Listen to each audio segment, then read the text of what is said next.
कराची फ़कीराकोट जी main बाज़ार के 380 दुकानदारन union market committee जो बुनियाद रखे छो, जैमें चेयरमैन डॉक्टर अब्दुल अली मेमून, सदर उमर शहजाद, सीनियर नायब सदर जुल्फ़कार अली सियाल, नायब सदर Ali Mohammad Rind, general secretary Jafar Ali Mangsi, joint secretary Abid Ali Bhatti, office secretary Jasim Khan, information secretary Jalal Khan, press secretary Shoaib Mugheri, खजानजी राजा शेख चूंडिजी विया। एग्जीक्यूटिव बॉडी जा मेंबर जैमें राणा अब्दुल हफीज़, मुनवर हसन, जई असलम, मूसा फौलाद, शकूर, जावेद मसूद, शेरजादा, इब्राहिम खलजी, सैद खान चूंडिजी विया। चेयरमैन डॉक्टर अब्दुल अली मेमून, सदर उमर शहजाद ऐं ॿियनि उहिदेदारनि दुकानदारनि सां ॻाल्हाईंदे चयो त असां सभु दुकानदार आहियूं ऐं असां सभु हिकु आहियूं, हिक ॿिए जी ताक़त आहियूं, हिक ॿिए जी इज़त ऐं शान आहियूं ऐं पूरी बाज़ार जे दुकानदार आहियूं।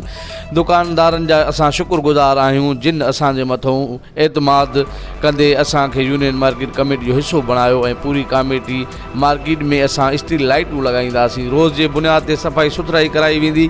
सिक्योरिटी जे हवाले सां कानून नाफ़िज़ कंदड़ इदारनि सां बि मुलाक़ात करे असां सिक्योरिटी जो निज़ाम बहितर बणाईंदासीं। असां सभु दुकानदार गॾु आहियूं ऐं हिक ॿिए जो शान ऐं मान आहियूं ऐं असां सभिनी खे गुज़ारिश था कयूं त हिकु थी हिक ॿिए जी ताक़त बणिजूं।